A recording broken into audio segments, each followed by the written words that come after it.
The same central banks that have stolen more than 50 trillion from national treasuries across the planet are now creating a new derivatives fraud through the cap-and-trade carbon tax system that dwarfs their previous Ponzi schemes.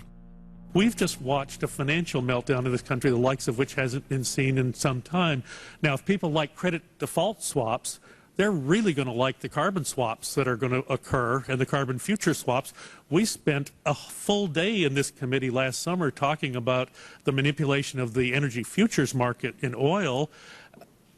We're going to create, I fear, another such system that people who have an inclination to react dishonestly to systems are going to actually have a new opportunity. Is that not a problem? A select group of central banks are lobbying for the same legislation to be passed worldwide. Once the so-called green economy laws are in place, only global megacorporations and their subsidiaries will be allowed to do business. Van Jones, Barack Obama's first green job czar, has stated repeatedly on the record that the new green economy is only a cover for a complete revolution against capitalism and the total redistribution of wealth. But what Van Jones doesn't tell his sad followers is that the elite are bragging that the modern green movement was designed from its creation to destroy the middle class and transfer all wealth into the hands of a super elite. They're not doing this to uplift the poor. No, the goal is to enslave the planet and usher in a new dark age. Every nation on Earth is in the process of, or has already passed, its own set of carbon tax laws and regulations. If their plan is successful, every nation on Earth will not only pay tribute to the powerful world government, but every facet of human life will be regulated by the technocratic global planners. Under the carbon tax scheme, China, India, Mexico, and over 150 other nations are exempt from the global tax system. You see, the bankers already own and control the third world. Their final target is the middle class of the West. Once they've dismantled the economies of the United States, Europe, and Japan, they believe no one can stand in their way. In short, the New World Order is a global corporate takeover. In their global corporate state, there is no room for individuality, sovereignty, or independence. As their program begins to face more and more opposition, lawmakers and supporters of the man-made global warming hypothesis want laws to be passed, making it illegal to question their theories.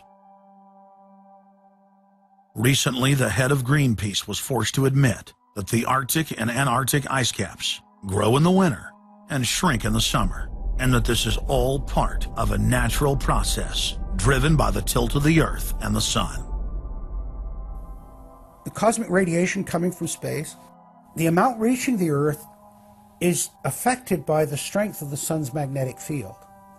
So the magnetic field of the Sun is almost like a gateway controlling the cosmic radiation reaching the Earth. The magnetic strength of the Sun is also related to the number of sunspots. So they are directly related to changes within the inner structure of the Sun.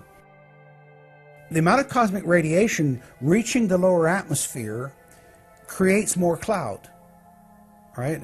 And cloud forms, you need to have what are called condensation nuclei.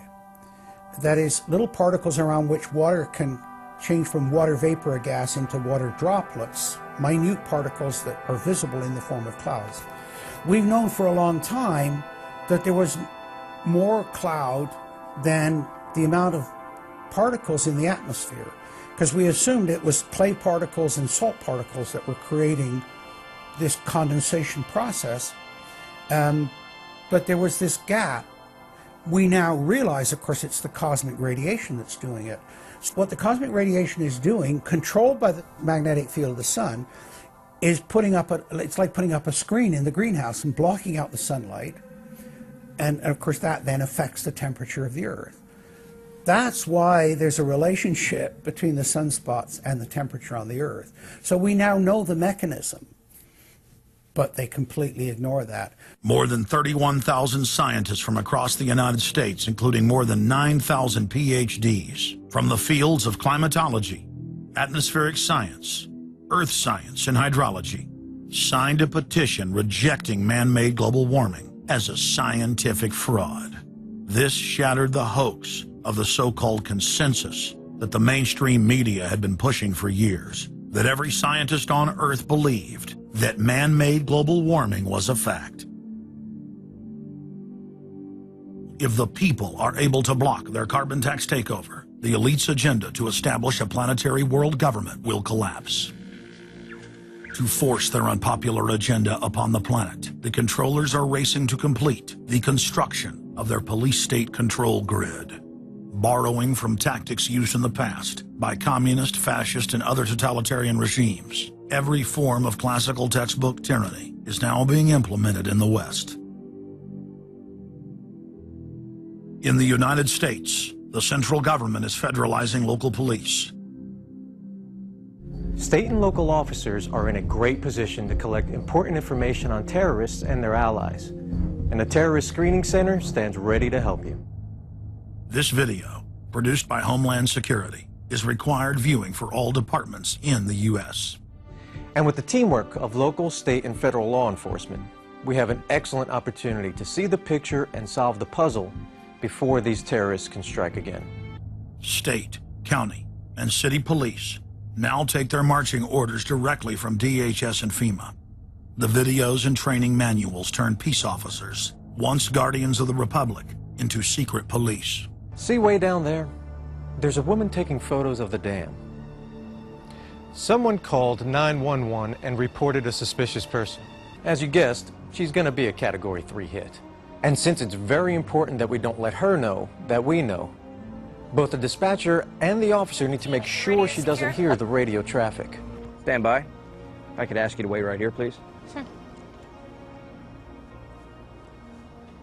Everyday items and activities are listed as proof that you are sympathizing with shadowy boogeymen of terror. Of course, he's going to keep his eyes open for anything interesting or unusual in the car. That would include cameras, binoculars, video equipment, GPS, maybe things like sleeping bags that suggest they're living out of the car. From their inception, Homeland Security and Northcom were set up to dominate the people and the states, not to fight the CIA-created Al-Qaeda. Patriotic members of the military and law enforcement, at great risk to their lives and careers, have sent this filmmaker federally and internationally produced law enforcement manuals, textbooks, documents, and videos. The MIAC report, distributed to Missouri law enforcement, lists gun owners, libertarians, constitutionalists as potential terrorists. The federally written document went on to list Ron Paul, Bob Barr, and American flag bumper stickers as dangerous paraphernalia linked to white supremacists. Even before 9/11, FEMA was quietly indoctrinating local police to have a hatred of the Founding Fathers and everything our constitutional republic stands for. Who was the first terrorist organization in the United States? Who? Founding Fathers. Founding Fathers. You mean Thomas Jefferson? Oh, yeah. You mean George Washington? Oh, yeah. Paul Revere? Yeah. These guys right here, let me ask you something. Did they try to scare people? Oh, yeah. They tried to intimidate the British. Did they use acts of violence? Your founding fathers, my founding fathers, were involved in acts of terrorism against British officials because they systematically had British officials assassinated. In the old Soviet Union, Nazi Germany, and Maoist China, the police's main job was not fighting crime. In totalitarian forms of government, the police are political enforcers, or commissars as they were known in Russia. It's their job to spy on the public and to intimidate the exercise of free speech. Once a climate of fear has been achieved, the public begins to self-censor, to shut down. Once the people have been intimidated to withdraw from the field of intellectual battle, the tyrants have a free hand to expand their oppression and looting of the helpless serfs. The average man and woman is in a trance. They get home from work, they don't even talk to their children. They turn the television on, and they let those corporate messages set the agenda in their lives. If we want a revolution against these social engineers and the scientific dictatorship, we have to start getting back to basics, having barbecues, knowing our neighbors, loving our husbands and wives, spending time with our children, and getting back to real human culture. This false corporate culture has been superimposed over our daily lives. The public is literally under a trance. We have to somehow reach out to them and break them out of this trance. And as the globalists destroy our standard of living and bring in their police state, a lot of people are beginning to wake up and realize that what they've been told all their lives was a lie. But it's essential that we, the people, are there to reach out to our fellow Americans and our fellow human beings and show them the truth.